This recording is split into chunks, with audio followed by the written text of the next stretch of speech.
Salut à tous. Chacun son, Hello los amigos. son intro. Alors, sans transition aujourd'hui. Ben, tu rentres dans le vif du sujet. L'heure est grave, l'heure est grave. Tu peux nous dire pourquoi t'arrives d'un DJ set là? Je sais pas, je me suis réveillé ce matin, je me suis dit, vas-y, j'ai des vêtements, il faut les mettre, quoi. Tu vois, il y a un style, il faut s'imprégner de son style, tu vois. C'est ça. Tu mets un Et peu moi, je change beaucoup de style parce que je suis éclectique. Je m'adapte, je peux réussir dans n'importe quel endroit, dans n'importe quel environnement. Et il faut y penser, tu vois. Et en ce moment, je suis en plein... Jarod, le caméléon pour les plus Exactement. anciens. Et le caméléon leur échappa. Ah, ça va parler aux anciens, ça va parler aux anciens. Donc aujourd'hui, on va parler un sujet, les prix de l'immobilier grimpent à Dubaï. Les Russes sont de moins en moins intéressés par les achats. Les Français, ils louent et ils sont choqués sur les prix. Mais les Chinois se déchaînent. Ah, de oui, c'est ça le titre. Ouais, c'est ça le titre. C'est ça le titre de la vidéo. Pas Les mal. Chinois se déchaînent. Donc on va parler en fait de toutes les origines, les ethnies, enfin toutes, entre guillemets. Hein. Ouais, ce qui se passe, Mais, ce qui s'est passé là, ce qui est en train de se passer sur ce trimestre-là, et comment, parce qu'il se passe sur la fin de l'année. Voilà. Donc là, il y a 1 an et demi, on avait fait une vidéo. Enfin, 1 an et demi. il y a 8 mois, on va dire. On a fait une vidéo. Et moi, je suis toujours au carré. Tout ce que je dis, c'est au carré. Tu vois. T'inquiète, on connaît le spécimen. Donc il y a 8 mois, on s'était dit, alors, les prix à Dubaï, ils vont monter ou ils vont descendre? On s'est dit, attends. Ça, c'est monté, ça, c'est monté, ça, c'est monté. Ça va descendre. Ça Ouais, va moi, je pensais, ouais. va pas monter plus que ça. On avait dit que ça allait peut-être avoir une correction et ça allait descendre. Et finalement, avec ce qui se passe en ce moment dans le monde, etc., Dubaï, c'est entre guillemets safe, c'est sécurisé, ça prend pas trop de place en termes de politique. Et tous les gens se réfugient à Dubaï, du monde entier. Donc voilà, j'ai pas cité de drapeau en particulier, mais tout le monde se réfugie à Dubaï parce que c'est la sécurité. Et pas seulement la sécurité, en fait, c'est aussi un style de vie de ceux qui ont de l'argent et ceux qui sont en middle class, ils peuvent se l'offrir. Et ça leur permet aussi d'investir et de toujours monter, tu vois. Et bizarrement, on pensait que ça allait descendre et finalement, non. On pensait que ça allait faire une petite correction. Il n'y avait pas eu de correction. Ouais. Ça continue à monter. Là, on avait loué un bureau à Business Bay, il était à quoi? 55 000. Et là, pour les nouveaux qui viennent louer dans le même bâtiment, dans le même truc, ils sont à 80-85. Ouais.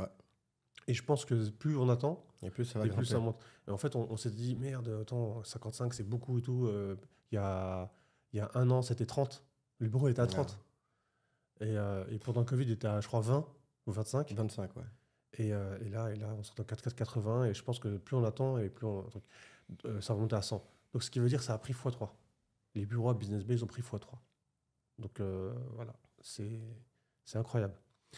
Quand on regarde en fait la liste des acheteurs à Dubaï, les numéros 1, c'est les Indiens. Les Indiens. Ouais. Ça ne changera jamais, je pense. C'est les Indiens, Pakistanais, incroyable. Donc voilà, c'est chez eux. Dubaï, c'est chez eux. C'est eux qui mêlent la danse, entre guillemets. On a essayé de dealer avec les Indiens, on a essayé de faire de la pub en Inde. On a essayé tant bien que mal de faire un peu de business avec les Indiens, mais franchement, ils sont très compliqués. C'est très dur. Ils sont très compliqués. Déjà par leur nombre, surtout quand tu fais des campagnes en ligne. Autant les Allemands, ils sont compliqués. Mais bon, vu qu'on est Européens, on peut se dire, bon, les Allemands, ils font des voitures très pointues. Déjà, mais les Indiens, ils font rien.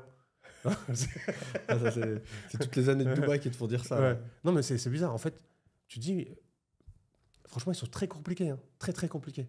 Ouais, ils ont leur propre ils logiciel. sont aussi minutieux que les Indiens, que les Allemands.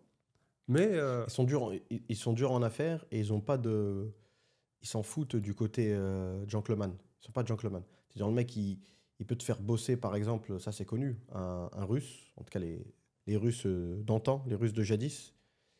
Et si tu fais plein, et même toi, tu es comme ça, même nous, on est comme ça. Tu vois un agent, il se prend la tête pour toi.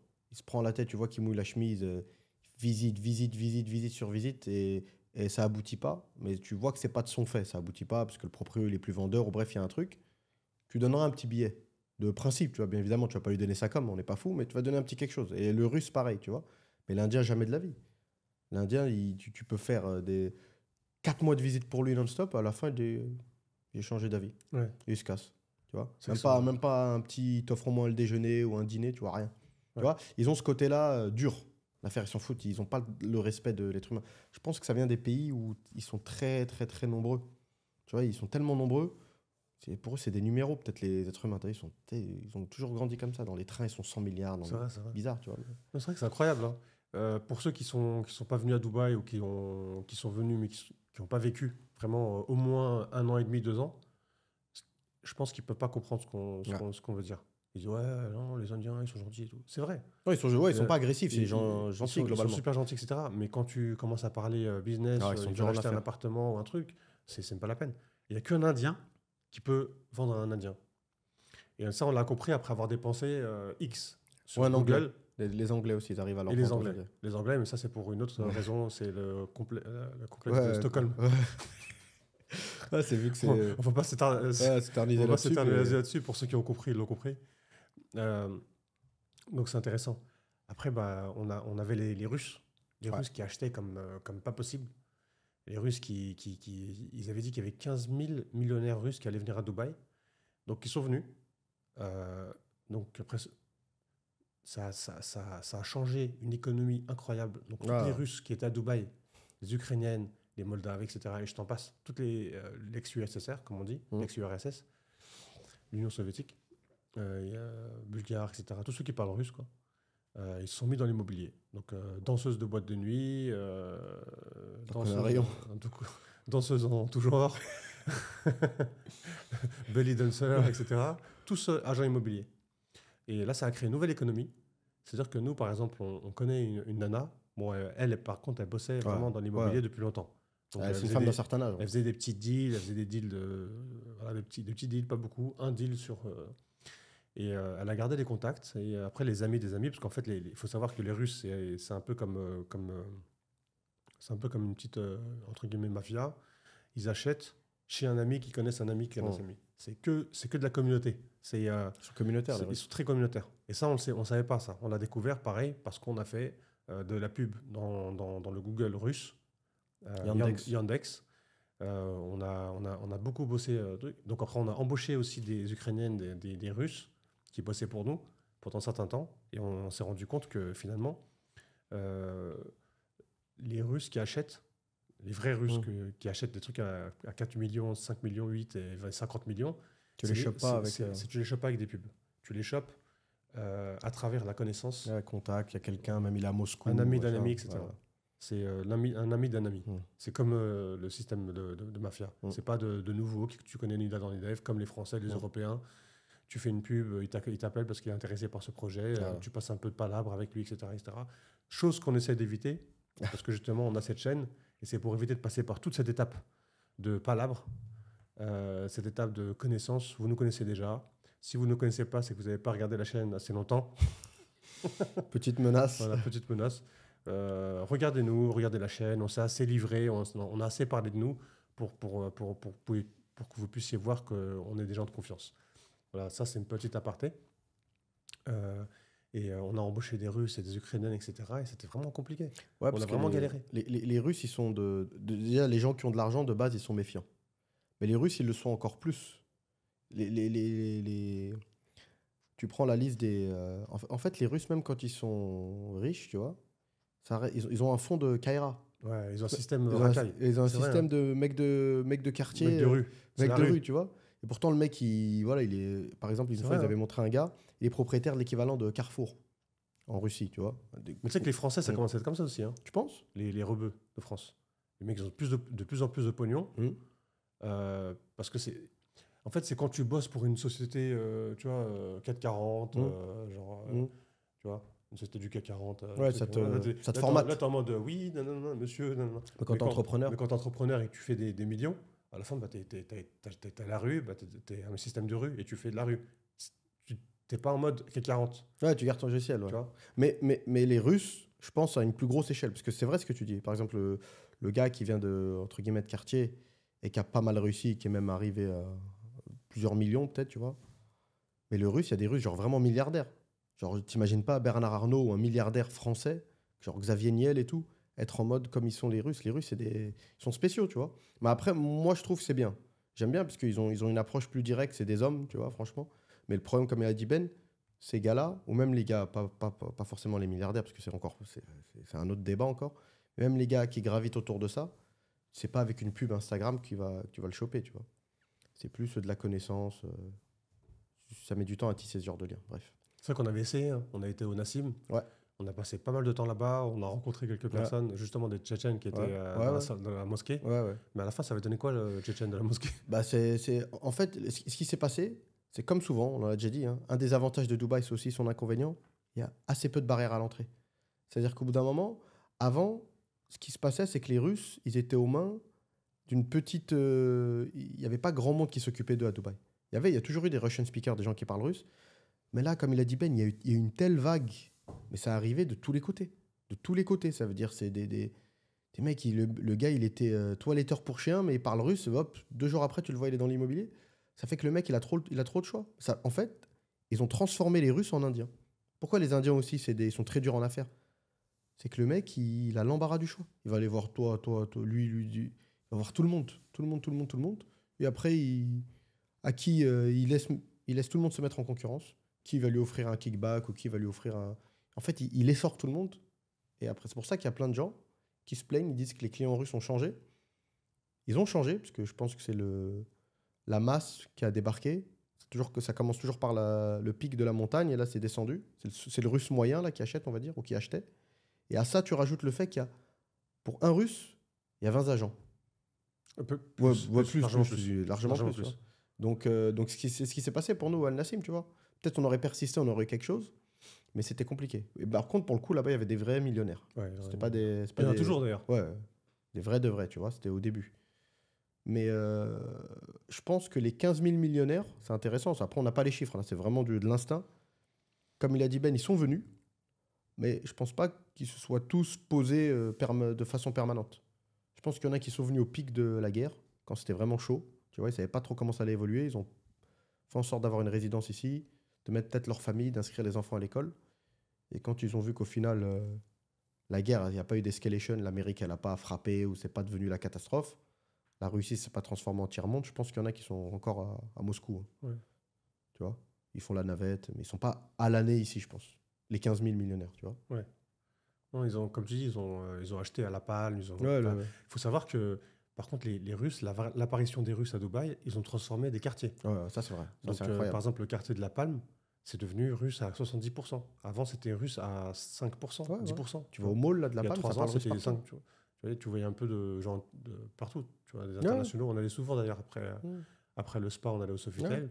Tu avais même des Français, de tout, tu vois. Et c'est vrai que ils ont transformé les quartiers. 70% russes. Blue Water, c'est quasiment 100%. Blue Water, c'est énormément de Russes. Énormément. C'est vraiment leur fief. Vraiment Russes partout, ça parle russe. Et ça crée une économie, hein, comme on dit. Oui, bien sûr, bien sûr. Toutes les Russes qui étaient là, qui travaillaient dans les magasins, genre Zara ou toutes les boutiques, ou serveuse dans un restaurant, elle s'est mise à agent immobilier. Pourquoi? Parce qu'elle a une petite formation rapide, tu vois. Ouais, à la fin, c'est les questions qui posent c'est le client qui pose des questions, et à la fin, elle obtient les réponses les traductrices, en fait. Voilà. On n'est plus dans le... Enfin, on n'est plus. Pour l'instant, on n'y est pas, mais on va y arriver d'ici peut-être 1 an ou 2 ans. Ça va être le secondary market qui va primer sur le off-plan, sur plan. Ouais. Et là, ça va être un peu plus compliqué parce qu'il faudra obtenir un listing, donc c'est un appartement, à vendre ou à louer. Et ensuite, il faudra obtenir des clients qui sont chauds, des clients chauds, qualifiés. Et là, ça va être encore plus compliqué. Il y en a plein qui vont se barrer. Déjà, rien que là, entre guillemets, c'est là où je voulais en venir, c'est que les Russes, ils sont de moins en moins intéressés parce qu'ils se disent « Ah ouais, attends, quand même, là, j'achète un truc avec un prix de fou, est-ce que ça vaut toujours le coup ?» C'est la question qu'on s'était posée il y a 8 mois. Est-ce que ça vaut toujours le coup? Et même, c'est la question que vous allez vous poser maintenant. Est-ce que ça vaut toujours le coup à Dubaï? Parce que c'est vrai que c'est trop, quoi. Tu vois, l'appartement qu'on avait vu à Marina Pinnacle, c'est un des bâtiments à Marina les plus flingués, en fait, entre guillemets, à Marina. La maintenance, elle n'est pas terrible. Tiger, très connu comme très bâtiment. Donc, il était... À 200 000. 200 000 le 2 beds, c'est ça? Le 2 beds, meublé. Bon, d'accord, meublé, mais pas un ameublement de dingue. Alors que moi, à mon époque, en 2019, le truc, il était à... Attends. C'est un one bed que tu avais? J'ai habité à Marina, un truc. J'avais un one bed à 50 000. 50 000 one bed. Et le truc était 75, 80. Bon, au final, je me suis dit, je vais je vais louer plusieurs 2 beds, 3 beds, et je vais les mettre à louer, à sous-louer Ouais, pour ouais, Airbnb, ouais. à l'époque déjà, en 2019. Mais le management était trop rigide. La sécurité était... En fait, faut savoir. Donc, je ne sais pas si vous êtes au courant, je vous l'indique. La sécurité à Marina, toute Marina, elle est très, très compliquée. En fait, la sécurité, les agents de sécurité sont censés t'aider, mais ils te mettent des bâtons dans les roues comme pas possible. Toute Marina, toute la Marina. Mm. Ils sont à fond dans les documents. Il faut, pour déménager, franchement, Marina, moi, ça me plaît pas du tout. Je repartirai plus jamais à Marina. Pourtant, j'ai fait. Non, mais je pense que c'est un. Parce que même nous, on le voit dans les immeubles de bureaux, si maintenant c'est comme ça, pas partout. Je pense qu'il y a aussi. Ils ont trouvé la façon. Après, c'est comme tu sais pas qu'est-ce qui est arrivé avant. C'est comme l'histoire de la poule ou l'œuf qui arrive avant. Je pense qu'ils ont trouvé la manière d'arrondir leur fin de mois, en fait. Ils peuvent pas te demander, vu que Dubaï, c'est pas un pays où la corruption règne et tu arrives pour avoir n'importe quel service, tu donnes un billet, ça marche pas comme ça. Mais il y en a qui le font de façon détournée. Ça veut dire concrètement, il se dit, bon, lui, je vais lui prendre la tête, il doit emménager, il est en galère, ça veut dire, ils sont pas cons, les mecs. Ils te voient, tu es en train de lui parler, ils voient derrière le pick-up avec toutes tes affaires, tu es en sueur, tu es en train d'aider. Il va dire, bon, celui-là, je vais lui prendre la tête, il va craquer, il va me dire, tiens, prends 100 dirhams et arrête de me prendre la tête avec tes documents, des mails. Je pense que c'est à ça qu'ils jouent, les mecs. Et vu que la Marina, c'est le quartier in-out, c'est le quartier le plus busy de Dubaï, et ça, c'est du... Le mot, il a tourné, je pense que tous les agents de sécu, ils font ça. Ouais. Et il y en a, ils doivent peut-être faire, ils rajoutent 15% sur leur salaire. En plus, les parkings ils sont serrés dans quasiment tous les buildings, pas tous, mais tu peux même pas rentrer avec la voiture. Tu as l'impression que c'est fait juste. Ça a été calculé juste pour passer, quoi. Bah, t'as vu le mur? Il y a tout le temps. Tout le temps des rayures partout. Moi, j'ai rayé ma voiture à l'époque. J'avais un Après, gros 4x4. tu sortais comme un fou. J'avais un gros 4x4. Oui, tu sortais comme un militaire. J'ai défoncé 2 fois. 2 fois, j'ai dû la À réparer. Zumrud Tower. Non, pas Zumrud. C'est à Dream? Non, Tiger. Ah, c'était à Tiger. Tiger, ouais. Ah, moi, je pensais que c'était à C'était Tiger que j'ai Zumrud. défoncé. Zumrud, t'étais bas. Hein, Zumrud, c'était bien Zumrud. Il était bas ton parking, je me souviens. Il fallait monter pas mal. 2-3 étages. Zumrud. T'étais au basement Non, 3, c'était un gars. il large, mais je veux dire, il était profond. Ouais, mais non, j'ai pas fait Zumrud. Et aussi une autre tour, comment ça s'appelle là où il habitait Ryan. Ah, Ocean Heights. Ah ouais, bon, ça, c'est serré comme pas possible. Elite Tower, laisse tomber le parking. Tu peux rentrer et tout. C'est très, très, très, très serré. Et tu sais qu'Elite, à un moment, c'est pour ça, franchement, après, sincèrement, ces derniers temps, moi, j'ai pas du tout, à titre perso, j'ai pas trop suivi ce qui se passe au niveau de la loc. Mais j'ai connu une période, moi, où à Elite Résidence, je pense, à mon avis, les prix ont dû augmenter parce que maintenant, tu as une vue de dingue sur tout la nuit, tu as la vue sur Emaar Beachfront et toute la marina. Mais Elite Résidence, on a un pote qui habitait la chambre en colocation, elle était à 7000 dirhams. Elle était à 2000 euros. 2000 euros pour avoir une chambre dans l'appartement. Et c'était un appartement de 4 ou 5 chambres, je crois. Donc, les loyers, je pense qu'il y a encore une petite marge de progression. Ça ne m'étonnerait pas que ça grimpe encore un peu, ça paraît dingue, mais on a déjà connu des périodes où c'était encore plus fou que ça. Et ouais, donc comme disait Ben... Là, je suis en train de regarder, il n'y a pas de chambre à louer. Ouais. Il n'y a pas de chambre à louer à Elite Résidence. Ouais. 0. Ils ont peut-être levé le pied ou je sais pas. Non, à mon avis, ça a été loué. Hein. C'est full partout. Ouais. Là, c'est vrai qu'elle est demandée, cette tour, parce que tu as... Et le 2 bedroom, il est à 130. Moins cher que... Par contre, le 1 bed, il est à 120. Ça ne les vaut pas. Ouais. Franchement, le 1 bed à 120 à Elite Tower Marina, c'est... J'ai un pote qui habite à... Après, Ben, peut-être tu dis ça parce que c'est un ancien. Moi, franchement, tu te mets à la place d'un mec qui est nouveau, là, qui vient d'arriver. Que ce soit Elite, Pinnacle, Princess Tower, Torch Tower, tu sais, tout ce carré, là. Tu sais, c'est vivant, ça bouge. T'es un mec célibataire qui vient d'arriver à Dubaï. Je pense que tu kiffes. Nous, ça nous saoule parce qu'il y a tout le temps des voitures, du bruit, c'est la merde. Même à JBR. Hein. Ouais, JBR. On a vu les gens qui viennent d'arriver à Dubaï. Ils kiffent JBR parce que c'est... Voilà, du monde, tu te sens pas seul. C'est les vacances, quoi. Ouais, voilà. Et tu habites là-bas, tu vas bosser, tu reviens, c'est les vacances. Ouais, c'est vrai. Et j'ai un pote à moi, il avait un 2 beds à JBR, il payait 75. Et là, le proprio, en fait, il veut lui faire une augmentation qu'il n'a pas le droit de faire, en fait. Et à la fin, je crois qu'il veut l'augmenter à 120. Ah, mais ça va, 75. Hein. 2 beds à 105 avant. Ah, ok. Avant. Ouais. Et maintenant, 120. Mais Ouais, il lui a fait une lettre carrément. En fait, à Dubaï, il faut savoir que le proprio, il peut. Alors, la loi à Dubaï. C'est que le proprio, il peut vous demander de partir seulement si il a placardé une lettre de la cour de Dubaï. Donc, c'est avec un espèce d'huissier de justice de Dubaï, de la cour. Il a placardé une lettre qui dit notice, tu as 12 mois pour sortir en fait. Tu as 12 mois pour finir. Ouais. Donc ça veut dire qu'avant avant que le contrat se finisse, lors du contrat, lors de la finition du contrat, tu dois partir. Et en fait, il a seulement 3 raisons pour lesquelles il peut placarder ça. C'est si il veut lui-même habiter dans l'appartement, ou il veut laisser quelqu'un de sa famille habiter dedans, sa famille proche, hein, donc enfant ou femme, c'est tout. Ouais. Pas les cousins, ça c'est pas pris en compte. Ou si il fait des grosses constructions à certains montants.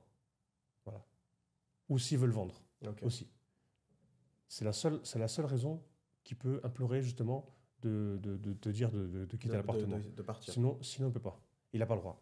Et il risque, si le locataire l'attaque avec preuve à l'appui, qu'il a loué l'appartement à quelqu'un parce qu'il gagnait 40 000 dirhams de plus, ce qui se passe en ce moment. Ah, bien sûr. Si la personne l'attaque, il y a 8 mois. Le propriétaire doit payer 8 mois de loyer à cette personne. Basé sur le contrat qui vient de... Sur le contrat qu'il a terminé. C'est incroyable, non? Ouais, faut le savoir. Ouais. Faut le savoir. Donc, pareil, il faut faire une demande au RERA, avec un huissier qui vient vérifier l'identité de la personne. S'il n'y a pas le même nom de famille ou un lien de parenté, etc., qu'il a sous-loué, enfin qu'il a loué, quoi. C'est la raison. Il doit payer 8 mois. Comment tu décris là, je comprends pourquoi c'est une pratique encore courante. Parce que je vois pas les gens qui sont justement en plein déménagement, entre la recherche. Il faut savoir que les gens, on l'a déjà dit, les journées à Dubaï, elles passent vite. Et en plus, quand tu bosses avec des horaires bien fixes et tout, tu sors horaire de bureau, il y a des bouchons comme pas possible en ce moment. À mon avis, les mecs, ils sont dans un stress. Il est plus focus sur trouver son nouvel appart plutôt que d'essayer de démêler ce que le proprio a fait. Donc ça passe, quoi. Ça passe. Couler, les gens, Et à la fin, comme on a dit, hein, parce que moi j'ai ouvert beaucoup de cases, j'ai ouvert des 4 cases avec la justice, etc. Certaines personnes qui Ouais. voilà. Je vais en passer, Ouais. mais les gens en général, ils ouvrent pas de case. Ah Pourquoi? oui, Parce que c'est vrai qu'ils ont raison. Dans un certain sens, tu prends un avocat et tout, tu attaques la personne. Même quand tu l'as attaqué, après il faut faire un autre case encore on appelle ça l'execution, pour exécuter la décision de la Cour de justice, et qui prend encore un autre 6 mois et tout. Et après, tu n'es pas sûr d'avoir ton argent parce que si la personne, elle se déclare non solvable, voilà. Par contre, pour le proprio, ça vaut le coup parce qu'il a quand même un appartement, RERA, à moins qu'il l'ait vendu, mais s'il a l'argent dans son compte, tu vois, c'est technique. Ouais. Mais est-ce que les gens ils veulent se prendre la tête comme ça et voilà, tu n'as pas envie de te prendre la tête. Donc à la fin, tu veux simplifier les choses. Le proprio t'a mis une lettre, tu te casses, et ben tu te casses et goodbye. Il n'y a ni recherche, ni prise d'avocat. Tu prends un avocat pour vérifier qu'il a loué à quelqu'un de sa famille. Enfin, c'est quelqu'un de sa famille qui vit là-bas sans le louer, sans payer, quoi. C'est technique. C'est technique. Tu n'as pas envie de rentrer dedans. C'est clair. Et pour revenir un peu aux Russes, on parlait des Russes notamment qui ont levé le pied sur les achats. Justement, les Russes, ça a été publié dans plusieurs articles. Ils sont de moins en moins intéressés pour acheter. Ça y est, tout a augmenté. Ils se disent, attends, je vais pas payer le double ou le triple. Ouais. Et ce qu'on peut comprendre. Hein. Ouais, bien sûr. Mais quand tu dis ça, c'est pas seulement ça, à mon avis, c'est parce que les Russes, ils sont vraiment à l'international. Là, il faut savoir que j'étais en Thaïlande, j'étais à Phuket. Et tu vois des constructions russes, des bâtiments russes, et des sales centers, des bureaux de vente, seulement russes, qui parlent russe, marketing en russe, à Phuket. J'étais à Koh Phangan, pareil, Koh Samui, pareil, en Thaïlande. C'est-à-dire que toute la Thaïlande, ils sont en mode russe, achat russe, construction, ils construisent leurs propres bâtiments, leurs propres... Tu rajoutes Bali. Il n'y a que des Russes. J'étais dans une ville qui s'appelle Rawai, à Phuket. C'est dans le sud, 20 minutes de Phuket Centre, hein, et il n'y a que des Russes. Et ça parle russe, tout le monde parle russe, il n'y a que des Russes. Les restaurants, carrément, incroyable. Et ils sont là-bas. Donc après, tu vas à Bali, il y a 1 an et demi, 2 ans, je ne sais plus, c'était 1 an et demi ou 2 ans 1 an et demi, ouais. On était à Bali, il n'y avait que des Russes. Alors là, c'est encore pire. Ça construit, la même chose. Dubaï, bah, c'est pareil. Construction. Pas encore des masses, Pas, mais ça pas va des arriver, je grosses. pense. Parce qu'en fait, à Dubaï, ce qu'il faut savoir, c'est toujours les grandes familles. C'est toujours les gros groupes qui Mm. construisent. Ceux qui sont lancés avant le Covid, un peu légèrement avant le Covid ou juste après, bah, c'est Samana par exemple qui arrive à bien vendre ou à bien faire de business. Mais ceux qui sont lancés après, genre Euro 24, bah, c'est l'exception. Et sinon, il y a plein d'autres projets qui, je pense, Mm. c'est pas ils sont pas connus, ils sont Mais pas, ouais, voilà. C'est des petits trucs, ouais, Mm. vraiment. C'est vrai que les Russes, selon ma connaissance, après, on n'est pas à fond dans le marché russe, etc. On a arrêté d'ailleurs. Mais je veux pas. Moi, j'ai Les entendu qu'ils faisaient constructions. des villas sur La Palme. Mais pareil, c'est pas à grande échelle. C'est le mec, il a acheté un plot à 20 ou 25 millions de dirhams à La Palme. Il va faire une villa, il va la vendre 50, 45. Un truc vraiment luxe, super luxe, et voilà, quoi, tu vois. Il en vend une, deux. C'est pas des gros projets type Damak ou Samana. Et ouais, comme tu as dit, c'est vrai que les Russes, c'est vraiment intéressant. La Turquie, La Antalya, Turquie, ils sont partout. Bodrum. Bodrum, ouais, c'est les gros blindés. Les Russes, les Russes qui allaient à Monaco, il y en a beaucoup qui ont shifté sur Bodrum. Bodrum, c'est un peu le Saint-Tropez de la Turquie. Et il y en a peut-être, ils ne le savent pas, mais c'est très très luxe. Et tu as des villas à plusieurs millions d'euros. La Géorgie, t'en reviens, donc c'était blindé de Russes aussi. Ouais, c'est vrai que les Russes ils ont tout acheté Donc en ouais, Géorgie, ils ont fait augmenter les prix. Là, par exemple, en Géorgie, le loyer, il était à 200 euros, 300 euros pour un one bed. Et maintenant, il arrive jusqu'à 800 ou 900 ou 1000 euros, certains endroits. Les gens, ils sont dégoûtés. Et ils détestent les Russes là-bas. La Ouais. Géorgie déteste les Russes. Et là, en Géorgie, il y a genre un one bed bien classe, 1500 euros. Un Quand pays même. où le loyer, où salaire moyen. il est à 200 euros. C'est un truc de fou quand même. C'est fou quand même. Hein. C'est fou de se dire que tu as un tel pouvoir de, d'influence sur un marché. C'est-à-dire, en gros, tu arrives, tu peux faire grimper le prix de l'immobilier, quoi. Enfin, ta communauté peut faire grimper le prix de l'immobilier. C'est fou. Hein. Et comme on a dit, les Russes, ils arrivent, c'est comme les Américains dans une base militaire. Ils arrivent, boum, ils posent leur base militaire. Je sais pas si tu es au courant, mais les Américains, ils n'achètent rien localement. Ouais, ouais. Ils ramènent tout Il y a des même États-Unis. McDonald's et tout, genre c'est une ville, Voilà. qui crée une petite ville Ouais. américaine. Moi, je sais ça parce que je bossais, je fais une aparté, je bossais pour une société à l'époque, à Dubaï, et j'allais voir mes clients, et le client, c'était Casino, le supermarché Casino. Et il me disait qu'en fait, ils achetaient rien chez eux. Bon, à part certains, les amandes, c'est tout. Juste un produit, quoi. Tout le reste, Et ça ils vient achetaient rester. des gros paquets, tu vois. Ouais. Et c'est tout. Ils ramenaient tout des States. Tout des États-Unis. Et ben c'est pareil pour les Russes. Les Russes, ils arrivent à Dubaï. Donc il y en a un qui monte sa société de ça, l'autre qui monte sa boulangerie, l'autre qui truc. Et ils bossent entre eux, tu vois. Ouais, Et c'est vrai. ça, on ne le sait pas, tu vois. Généralement, moi, je ne savais pas personnellement. Je ne savais pas que les Russes, ils étaient comme ça. Aussi communautaire. Aussi communautaire. Et ben c'est pareil en Géorgie. Tout le monde se plaint de ça, en Géorgie, les Géorgiens. Ouais, ils arrivent, ils arrivent, sont entre eux. ils consomment leurs propres produits, ils vont dans leur propre magasin, ils vont dans leur propre boîte Ouais. de nuit, dans leur propre truc. Ah, donc Limite, en gros, tu as l'impression qu'ils ne contribuent pas. en fait, ils arrivent et Ils ils contribuent contribuent pas à pas, l'économie. voilà. Au contraire, et vu qu'ils font grimper les prix. En plus, les Français, à la base, ils détestent le communautarisme. Ouais, C'est les Anglais qui aiment bien ça. ouais, c'est vrai. Ouais. Tu vois, Le par modèle exemple, anglo-saxon, t'arrives. tu vas à Londres, tu vas à Finsbury Park avec des Algériens, ça parle algérien partout. Tu vas Convent Market, bah, c'est l'anglais, etc. Tu vas Il y avait un à quartier l'époque, tu vas à jamaïcain. Brixton, c'est les Jamaïcains, c'est Somaliens et tout. Ouais. Tu vas dans chaque quartier là. Hackney. À chaque quartier, ouais, Ouais. c'est un truc de fou. Hein. Ouais, c'est vrai que. Là, par contre, ouais, Je me rends compte qu'en fait, avec le recul, il y a jamais eu. Il y a eu une période où il y avait beaucoup de Français à GLT. Je sais pas si tu te souviens. Il y a une période où GLT, c'était la mode pour les Français. Marina GLT. Marina Marina GBR. GLT, ouais. Non, Marina JBR et GLT. C'était un peu le trio de tête. Il y avait France. beaucoup de Français. Il y Ouais. avait français et anglais. Mais pareil, Français, on n'a jamais été dans un nombre suffisant, je pense, pour influencer sur le prix du. Et en plus, nous, les Français, pour le coup, on consomme partout. C'est vrai que nous, les Français, on n'a pas de. Par exemple, là, vous regardez notre chaîne, etc., etc. Et après, certains qui veulent acheter, qu'est-ce qu'ils font? Ben, ils vont voir avec un autre agent, un autre truc. Alors que nous, on est quand même une agence immobilière. Et on est là depuis Dubaï. Moi, je suis là depuis 14 ans. On connaît Dubaï par cœur. Toi, tu connais une dizaine d'années. Ouais, Il n'y a pas de. façon, Chez les Français, il n'y a pas de communautarisme. on en a déjà parlé. C'est, Le but, c'est pas de passer ouais. par un Français, même s'il est pourri. C'est pas ça. Bien évidemment, tu fais ton, comme on dit en anglais, due diligence. Il y en a plein qui passent par des Libanais. Ouais. Tu vois, Ouais. parce qu'ils parlent français. Et encore, ils parlent cassé, etc. Et c'est. Ouais. Il y en a même qui sont passés par des Indiens. Hein. Non, Allez. combien de fois? Franchement, ils ne méritent pas. Parce que nous, on ne peut pas leur vendre. Tu vois, les Indiens, on ne peut pas leur vendre des propriétés. Alors pourquoi les Français achètent avec. Tu vois ce que je veux dire? Pour moi, c'est con. Moi, parce j'aime que- bien l'échange. Ouais, J'aime bien l'échange. Donnant. Tu me donnes, je te donne, tu vois. Tu roules pour moi, je roule pour toi. Ouais. C'est comme ça que je fonctionne, moi. Tu roules pour moi, je roule pour toi. Tu roules plus pour moi, je roule plus pour toi. Mm. Voilà. C'est donnant. Au moins, ça fait marcher le monde.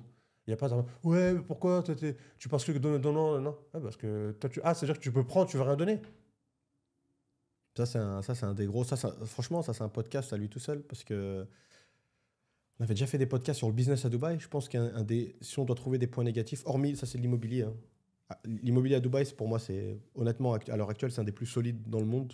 Parce que là, voilà, comme on a dit, même si les prix sont revus à la baisse, le ratio prix d'achat et mise en location, les loyers sont super chers. Bref, cet aparté refermé, à Dubaï, tu as l'impression que tout le monde veut prendre quelque chose et assez peu de gens veulent donner. C'est ce qui fait qu'il y a une énergie bizarre. C'est ce qui fait que le business, il est très dur. Il est très compliqué à Dubaï. Très compliqué de faire du business, du vrai business, tu vois. En tant qu'entrepreneur, c'est dur. Parce que Je crois que c'est un des pays les plus compliqués pour faire du business. Hein, pour réussir. Mais pour le coup, si tu arrives ici, tu peux arriver Je partout. ne sais pas si vous pouvez faire un commentaire, si vous connaissez quelqu'un qui a fait un business, qui a réussi, qui est content, qui a fait des millions. Il y en aura un sur 70. Sur au moins moyen terme. Sur moyen terme. Parce que Dubaï, sur le moyen terme, c'est très dur. C'est très, très dur. Même tu y arrives, tu penses que tu as fait le plus dur, mais il y a tellement d'effets de trend, de mode et tout, c'est compliqué. C'est pas impossible. Ensuite, pour réussir, pour faire ton premier million, comme il a dit O'Leary, le mec de Dragon's Den, il a dit pour faire ton premier million, il faut se casser la tête, il faut bosser. C'est super compliqué. Bon, 100 000 $, déjà, c'est compliqué, mais $1 million, pour le faire, il faut tout économiser, il faut faut vivre comme un... Tu vois, faut être à fond. Parce que déjà, pour monter le 1 million, c'est un truc de fou. De côté, pas 1 million. Chiffre d'affaires. 1 million de côté. Il faut se battre comme fou. Après, le prochain palier, c'est genre 3 millions ou 5 millions. Pareil, là, c'est un autre délire. C'est la même chose. Sauf que comme tu as plus d'argent, tu as peur de le perdre aussi. Donc, tu as envie d'investir, mais tu as peur de le perdre. Donc, voilà. Par contre, une fois que tu as 5 millions, c'est que des chiffres. Ça glisse. Pour arriver à 10 millions, tu as plus... Si tu trouves des business, tu peux un peu plus légèrement te diversifier pour monter à 10 et vice-versa. Après, par contre, les 100 millions, par contre, c'est encore un autre délire fou, tu vois, 50 millions. Mais c'est vrai que pour arriver à 1 million, c'est ce qui est le plus compliqué, c'est la zone rouge. Parce que tout le monde abandonne. C'est à cause des problèmes de santé, c'est à cause des problèmes psychologiques. C'est vrai, après, tu dis pourquoi tout ça, quoi. Mais Parce que en fait, pour faire de l'argent, il faut résoudre des problèmes. Et plus tu résous un problème à haute valeur ajoutée, et plus tu as des chances de faire beaucoup d'argent. Tu vois. Voilà. C'est pour résumer un peu. C'est un très très bon résumé. Très très bon résumé. C'est clair, c'est une problématique à résoudre, mais étant donné. Après, c'est vrai qu'Internet, ça a résolu beaucoup de problèmes. De par l'outil en lui-même. Donc, résoudre des problèmes, que ce soit à titre individuel ou pour des sociétés, c'est de plus en plus compliqué. Et Dubaï, il y a, pour le nombre de personnes qui veulent résoudre des problèmes et par rapport aux problèmes qu'il y a le ratio, c'est dur. Dubaï, franchement, c'est une ville compliquée. Mais ce qui est bien, nous, à titre perso, on est passé par plein de choses, tu vois. Mais ce qui est encore plus choquant, sans vouloir en faire des tonnes, on en parlait là il y a quelques jours. On a regardé le chiffre d'affaires qu'on a fait sur l'année 2021. Et franchement, c'était élevé. Mais à chaque fois, on se pose la question, mais on a vraiment fait cet argent, tu vois, il est passé où pourtant on n'est pas des flambeurs, hein, tu vois, on boit pas d'alcool, on n'est pas là à faire la fiesta, comme une fois il l'a dit Ben, on mange dans des bons restos, on fait attention à ce qu'on mange, mais ça reste des choses simples, quoi, tu vois. Mais c'est compliqué. Quand tu regardes ce que tu as fait et au final ce qui reste, il y a un écart. Ouais, c'est clair. L'argent il part très très vite à Dubaï. Le temps, l'argent et les gens. Ouais, c'est vrai. Les gens sont de passage pour beaucoup. C'est spécial. Dubaï, c'est spécial. Après, c'est comme voilà, c'est comme partout, j'imagine. Hein. Ouais, toutes les grandes villes. Il y a du bien et du mauvais, j'imagine, partout. Mais voilà, ça c'est le point un peu compliqué entre guillemets. C'est faire du business et garder de l'argent, etc. En fait, tu as une FOMO. On n'arrête pas de le dire dans tous les podcasts. Dubaï, tu as une espèce de FOMO. Tu te dis, mais pourquoi moi? Pourquoi je ne sors pas? Pourquoi? Parce que ça coûte des milliers et des cents. Et les mecs, tu les vois, ils flambent. Au bout d'un moment, ils sont à zéro. Hein. Et ils deviennent. Tu peux même. On en a vu plein, Ben. On en a vu plein. On leur a donné un nom. Moi, je les avais appelés les étoiles filantes. C'est les gars, tu les vois arriver. Sur 6 mois, ils Ils vivent. font des milliardaires, tu les vois Tu les partout. vois Tu Lamborghini, poses des machin, questions. truc. À la fin, il repart à zéro, vraiment à zéro. Ouais. Et c'est incroyable. Hein. Ouais, c'est de la mauvaise gestion. Quelqu'un qui n'a pas la tête sur les épaules, c'est une ville très compliquée pour lui. Ouais. Donc, c'est du Miami avec du Vegas. ouais, c'est vrai. Franchement, je pense même que c'est mieux que Miami sur certains aspects. C'est vrai que le nombre d'entertainment que tu as, c'est incroyable. Là, quand les casinos vont arriver, Imaginez-vous pratiquement chaque hôtel. Bon, après, il y a quelques quartiers où c'est pas le cas, tu vois. Pratiquement chaque hôtel, il a au moins un bar d'hôtel, sans compter les boîtes de nuit. Donc faites le calcul, do the math, tu vois. Nous, on calcule pas ça, mais même à Barcha, tu sais qu'à Barcha, il y a plein d'hôtels, ils ont des boîtes, des trucs maintenant, tu vois. Donc si tu fais pas gaffe, ça peut aller vite. J'ai une petite question à te poser, parce que ça m'intéresse. Tu parlais justement des paliers, etc. Toi, à titre perso, tu considères que tu étais plus, comment on dit, risk taker prise de risque. Ouais, tu faisais plus de prise de risque en termes d'investissement quand tu avais moins ou plus d'argent? Quand j'avais moins. Ouais, Quand j'avais moins, je pouvais partir, tout ce que j'ai, je le mets. C'est ce que j'ai fait en 2009. Je suis arrivé ici, j'avais 10 000 euros. Parti avec 10 000 euros. Capital. Il arrive avec $50 à New York. Ouais, je suis parti avec 10 000 euros à Dubaï. Et je pensais que j'allais monter une boîte à faire des millions. Et je pensais vraiment, et j'y croyais vraiment. Et j'avais la fougue des nouveaux de Dubaï. Tu as une fougue, tu te prends pour millionnaire. Et même quand tu marches, tu pues le million, tu vois. Et je croyais vraiment à ça. Je le sentais. Je sentais que j'étais millionnaire dans ma tête. J'avais que 10 000 euros, tu vois. Mais l'argent, il est parti comme ça. Et après, j'ai emprunté à droite, emprunté à gauche, emprunté 6 000, 12 000 euros. Après, j'ai monté une vraie structure, un vrai truc. Et comme on a dit, toutes les sociétés, au bout de 3 ans, c'est la période critique, tu vois. 3 ans dans une boîte, tu crées une boîte pour la garder 3 ans, ça coupe, tu vois. Mais toi, tu j'ai confirmes tout ça. risqué, j'étais à zéro. J'ai tout mis et j'ai zéro, donc j'ai recavé, comme on dit dans une table de poker. J'ai recavé 2 fois, et après c'est là où j'ai commencé à faire de l'argent. Je vivais avec les fonds de la société. Mais ça, comment tu l'expliques? C'est quoi? C'est le fait que quand on a plus d'argent, justement, il y a la peur de le perdre et qu'on réfléchit plus. C'est comme un mec qui a des valises, il a du mal à avancer, il est plus lourd. Et quand tu as moins, tu es léger, tu t'en fous un peu. Quoi. C'est quand tu as atteint un certain niveau, tu n'as pas envie de retourner comme avant. Et donc c'est ça qui fait peur. En fait, c'est le fait de retourner à zéro. Tu vois. Donc c'est ta zone de confort qui fait que tu ne veux pas redescendre de certains paliers. Tu as peur de retomber. Ouais. Alors qu'en fait, c'est ça qui... C'est intéressant. Hein. Je vais te donner un exemple. Je jouais beaucoup, moi, au Facebook, au poker. Il y a un poker sur Facebook à l'époque. Et je te parle de ça en 2006, 2007, tu vois. Et je passais toutes mes journées à jouer au poker sur Facebook. J'étais à l'école, tu vois. Mais j'étais pas à l'école. Justement, t'étais au chôme du. J'étais au chôme du. J'étais pas ambitieux, je m'en foutais. Je voulais juste vivre. Non, en fait, j'étais mannequin. J'étais un mannequin à Londres et à Paris. Mais je foutais rien de la journée. Je faisais mes castings. J'allais à droite, à gauche. À gauche, à droite. C'est vrai qu'on m'avait proposé des trucs de fou. Hein. Genre, pour moi, Singapour. On m'avait dit Singapour, 60 000 $. J'ai dit non. Et tu faisais le malin. Ouais, je faisais le malin. Je me croyais vraiment pour Springsteen. Bref. Et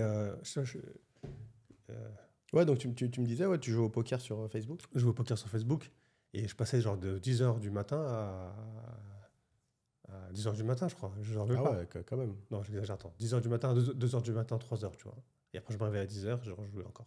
Je passais. Et qu'est-ce que j'ai remarqué avec ça? Pourquoi? Parce que, en fait, je voyais des tables, des voix, des hold'em. Tu sais, quand tu rentres dans des tables, tu mets all-in et tu te casses. Enfin, soit tu gagnes, soit tu... Et putain, c'est passionnant parce que j'ai toujours kiffé ça. Et en fait, je jouais à ça et je me rendais compte qu'il y a des tables où tu voyais le mec, il était à 44 millions, à 60 millions. Qu'est-ce qu'il fait dans une table de Mongol à 1000 ou 2000? Tu sais, tu mets 1000, 2000, les blindes, tu vois.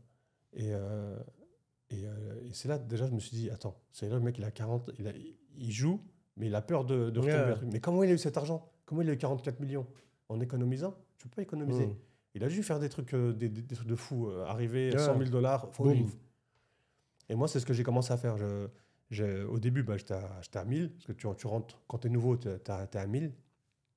Et j'ai compris la technique. La technique, après avoir passé beaucoup de temps, hein. C'est que tu arrives, tu risques all-in, donc tu récupères les gains de la table. Hum. Donc en fait, tu fais une table, deux tables, trois tables. Et si tu arrives à faire all-in, all-in, all-in, et tu arrives à gagner, mais à un bon moment, tu vois. Ouais. Et il faut savoir bien le faire, il faut savoir. En fait, qu'on dit que quand tu rentres dans une table de poker en 4 secondes ou 4 minutes, si tu n'arrives pas à trouver Maillon faible. non, le pigeon, c'est que c'est toi le pigeon. Ouais. Donc en fait, voilà, tu avais quelques temps pour repérer c'est qui le pigeon, c'est qui le payeur. Et bien, tu l'attaques. Boum, boum, tu fais des trucs un peu. Tu mets des blindes, des trucs. Moi, c'est un peu technique, je ne veux pas rentrer là-dedans. Mais euh, j'ai remarqué qu'en fait, il fallait risquer, risquer, risquer. Parce que si à la fin tu jouais ta petite table de poker, des tournois qui durent des siècles, et à la fin pour gagner quoi, 100 000, etc., t'as pas le temps. Toi, tu veux être riche tout de suite. Donc il faut quoi? All-in, all-in, all-in, all-in. Et plus tu gagnes de l'argent, on va dire, tu es passé de 1000, on va dire à 50 000, et ben, au lieu de risquer 1000 dans une table de 1000, tu vas dans une table de 10. Et quand tu as risqué, tu as fait des all-in, all-in, all-in, et ça a marché, tu es à 200 000, tu vas dans une table de 100. Ou tu 300 000, tu vas dans une table de 100. Tu Exponentiel. as une chance sur 3 de réussir. Et après, tu es à 500 000, tu rentres dans des tables de 50 000 ou de 100 000. Et une fois tu as 1 million, et ben là, tu rentres dans des tables de 200 000, 300 000. En fait, à chaque fois, c'est risque, risque. Si tu veux être rapide. Et ben, je crois que c'est pareil dans la vie. Je pense aussi. Dans la vie, si tu veux vraiment réussir, il faut accepter de devoir partir à zéro. Parce que sinon, ça va prendre trop de temps. T'as vu, Le risque, ça te fait gagner des années. c'est bien beau de dire oui, comme là, dans 60 ans, j'ai 1 million. T'en fous. Dans 60 ans, ça va valoir quoi, 1 million déjà, tu vois? Ou j'investis maintenant en appartement, en mode sécurité. Parce que c'est vrai qu'il y a des investissements sécurisés, des investissements un peu plus Risqués, ouais. risqués, tu vois.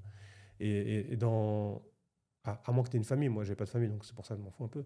Mais tu dis, je vais investir dans un appartement sécurisé et tout, ou un truc en appartement, Un flip, ouais. ça risque de doubler, ça risque de doubler, tu vois, ça risque. Il y en a des trucs comme ça. Et c'est ça qu'il faut faut que tu dises, tu vois. Et même dans un business, est-ce que tu vas investir dans un petit business, un petit truc, ou créer un truc où tu vas faire du all-in à chaque fois? En fait, au début, tu n'as pas le choix, tu arrives, c'est du all-in tout de suite. Mais dès que tu as fait les 300 000, tu as 3 chances de faire all-in et de gagner pour monter à x3. Donc, tu vois, Ouais, bien sûr. à 500. Après, quand tu es à 500, tu as encore des chances à un truc pour monter à 1 million. Et quand tu es à 1 million, bah, tu prends des tables à 200 000, 300 000. Tu fais des all-in au bon moment. Et c'est ça la vie, c'est des paliers. Et ça, il faut le comprendre, tu vois. Et c'est pareil, pareil dans tout. Tu vois, quand tu as investi, c'est ça que j'ai compris avec le poker. J'ai passé beaucoup de temps, mais à la fin, ça m'a aidé, tu vois. Ouais, au moins, t'as en tiré quelque chose. Pour atteindre surtout, par contre, dans la vraie vie, c'est fatigant, tu vois. C'est fatigant et surtout, moi, je pense qu'avec l'âge, ce qui est malheureux, hein, c'est tu perds en prise de risque, parce que tu te dis que si tu es amené, en fait, quand tu as 20-25 ans, même ça repart à zéro, t'en as rien à foutre, tu vois. Tu repars, s'il faut dormir sur un canapé, tu dors sur un canapé, tu vois. C'est même pas juste le confort matériel, c'est après c'est même pas la peur du confort matériel. Parce que ça va, si t'es pas quelqu'un qui... Et ça, je l'ai vu beaucoup à Dubaï. Je l'ai vu beaucoup, on a des amis en commun, on va taire leur nom. Je pense que c'est un piège dans lequel beaucoup de gens tombent à Dubaï, c'est qu'ils deviennent esclaves de leur train de vie. Ils deviennent esclaves de leur train de vie.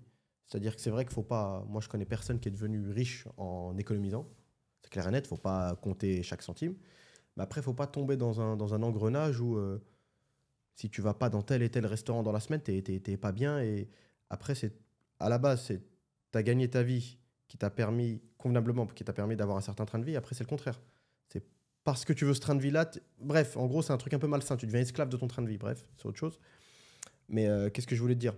Ouais, c'est même pas juste une question de confort matériel. Parce que tu peux ne pas être accro aux grands restaurants, aux hôtels 5 étoiles et tout.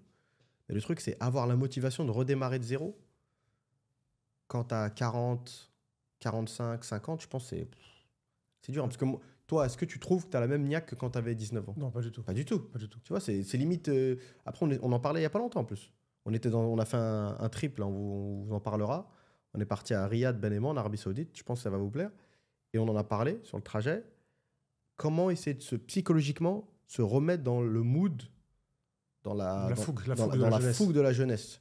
À savoir qu'en plus, tu luttes carrément contre ton état physique parce que la testostérone baisse avec l'âge. Et c'est ça aussi. La fougue, ça vient aussi de la testostérone. t'es chaud. T'es chaud quand t'es jeune, t'es chaud. Hop, y a pas de taxi, j'y vais à pied, tu vois. C'est cette mentalité-là, t'as rien à foutre, tu vois. Mais ça, c'est dur. C'est dur. En fait, c'est dur. Pourquoi? Parce qu'en fait, tu deviens de plus en plus réaliste, tu vois. Et Il conscient. t'arrive des choses, il t'arrive des problèmes, il t'arrive des problèmes, il t'arrive des problèmes.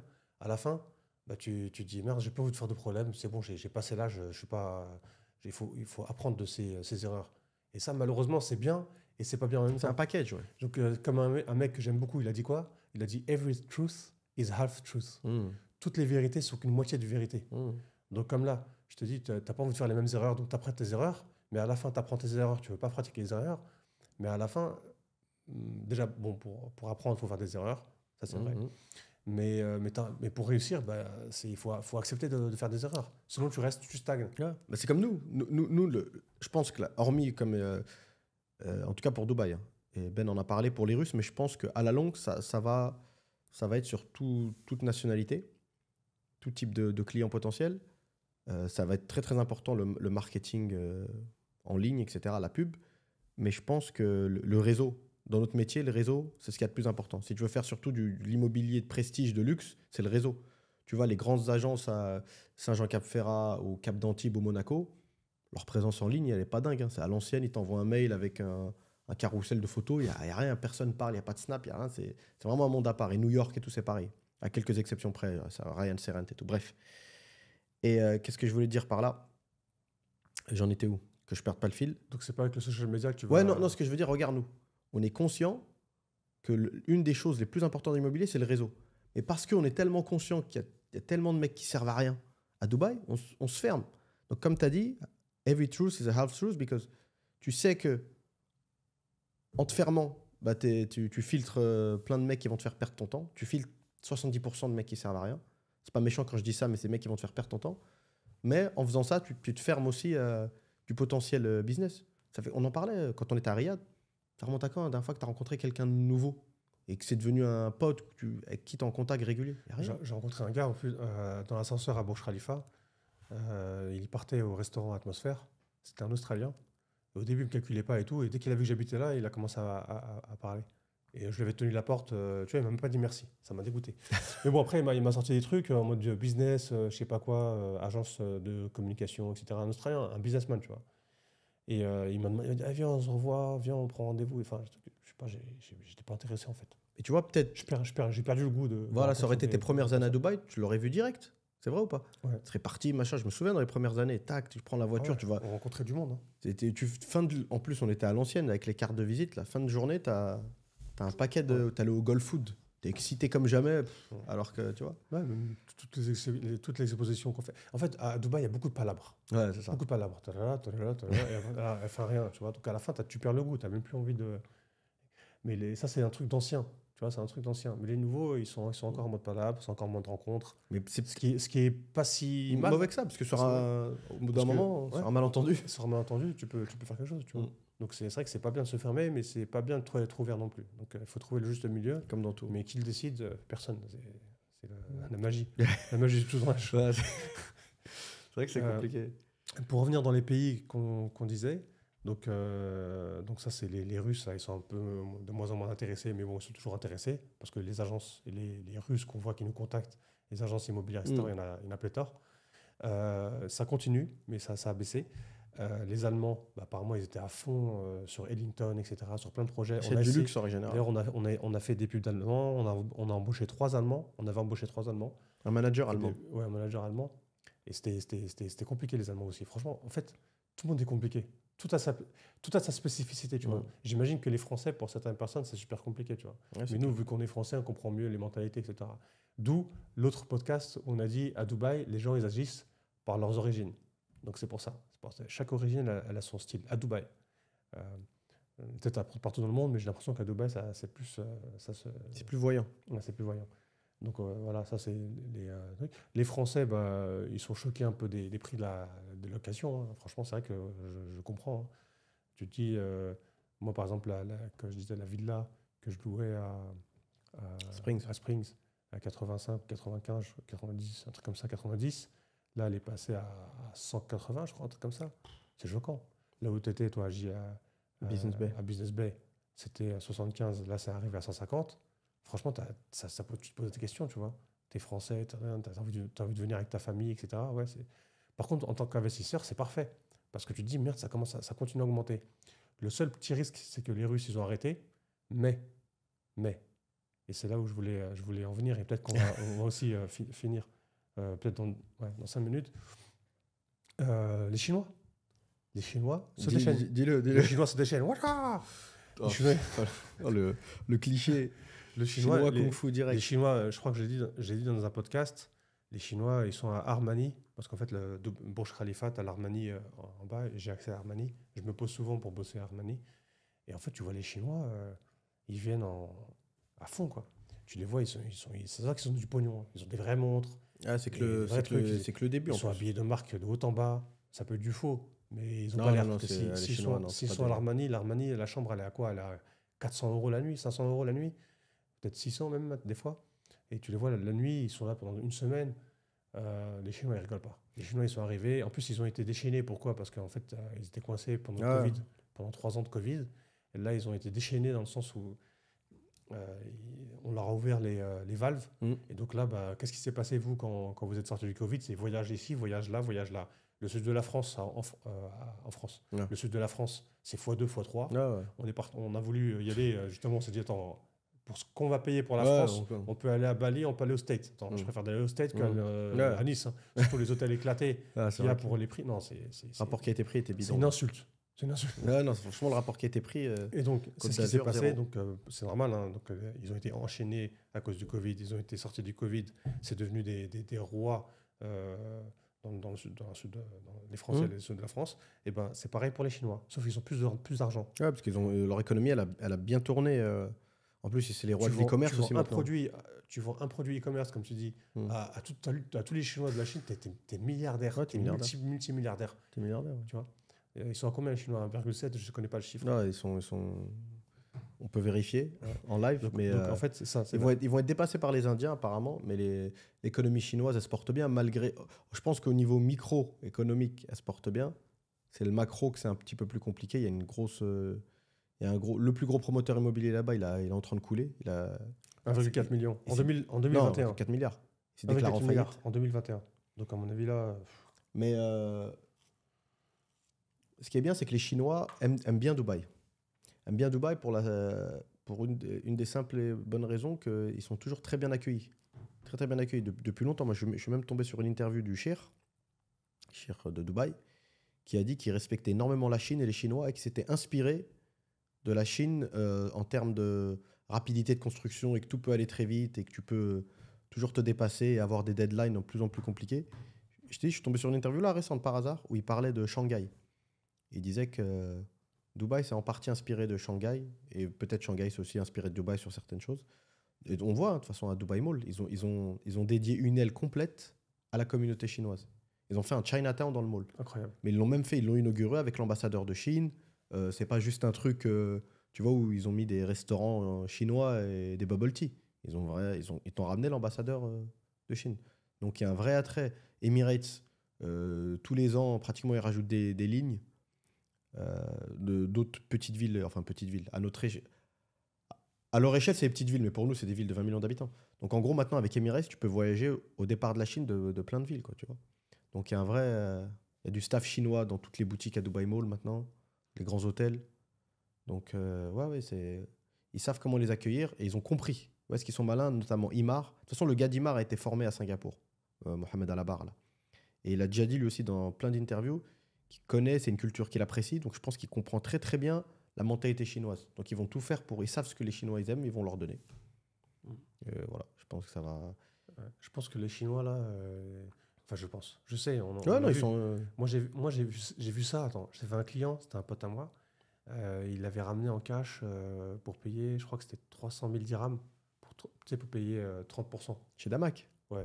Ah non, c'est plus que ouais, environ 300 000 dirhams cash. Et tu sais, c'est impressionné parce que ça fait beaucoup de liasses quand même, tu vois. 300 000 dirhams. Et il paye, le truc, il sort son argent, ça faisait une bonne liasse comme ça, tu vois. Ça faisait ça, en fait. Donc il paye et tout. Donc après, on est parti dans un autre bureau pour avoir la facture, pour avoir le statement of Ouais, account, tu vois.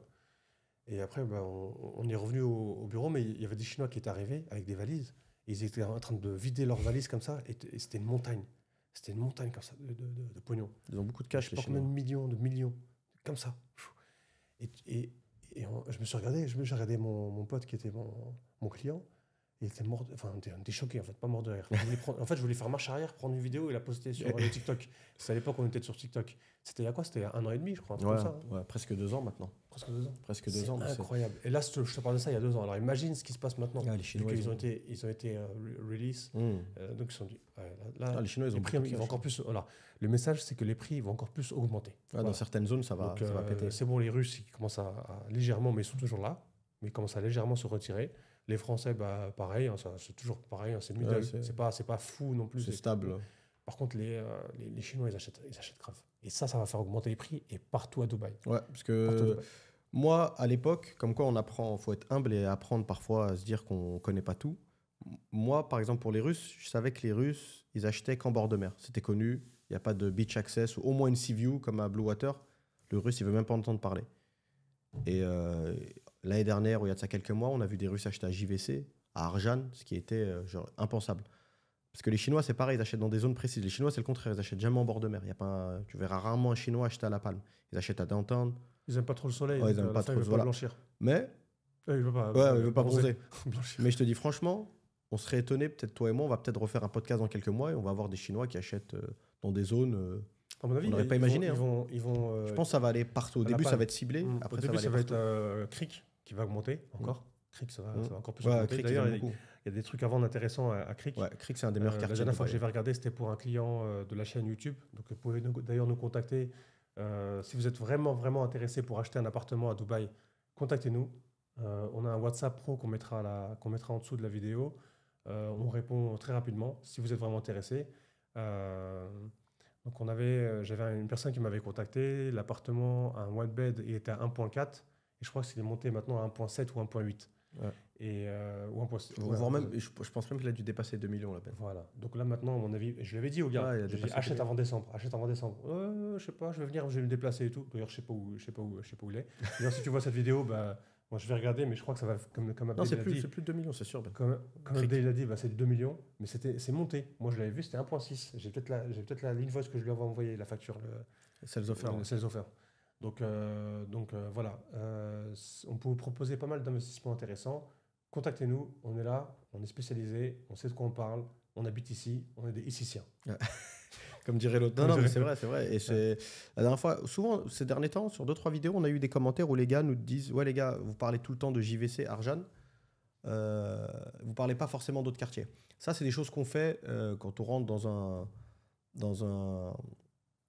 quand le client rentre vraiment en contact avec nous. Et là, on propose, pour rebondir aussi sur quelque chose qui avait été dit sur la chaîne, vous allez comprendre où est-ce qu'on veut en venir. Des gens nous ont dit, comment ça se fait que vous êtes dans l'immobilier, vous n'avez pas investi, vous êtes locataire. Déjà, petit aparté, on a investi. Ce que je veux dire par là, c'est que chaque profil est différent. Pour certaines personnes, il est préférable que leur résidence principale, ils l'achètent. Pour d'autres profils, il est préférable qu'ils eux-mêmes louent et les propriétés qu'ils achètent les mettent en location ou les rénovent et revendent. Chaque profil de client est différent. Donc c'est pour ça, ne pensez pas que chaque client vient, on lui jette dans la tête JVC ou Arjan. Par exemple, Forjan, Ben et moi, ça fait longtemps qu'on en parle. C'est un super quartier. C'est un quartier d'avenir. Et pareil, même Forjan, je pense que dans pas longtemps, on va commencer à arriver à des prix où les gens vont regretter de ne pas avoir acheté plus tôt. Parce que tu as le métro juste en face, tu es à 10 minutes de la marina, Batuta Mall. Donc, Al Forjan, c'est plus qu'un quartier à surveiller. Ouais, ça monte bien vite. C'était un quartier à surveiller l'année dernière, maintenant c'est un quartier en... Je te dis ça parce que j'y étais hier. En fait. Je suis passé à Batuta Mall, j'ai continué, j'ai roulé, mais grue, immeuble. Ça va vite, ça va vite. Et au final, tu es super bien placé. T'es GLT, tu es à 5 minutes de GLT. Avec tous les des opportunités intéressantes. Donc voilà, contactez-nous, on est là pour ça. On peut vous aider et suivre votre projet. On l'a fait à beaucoup de personnes.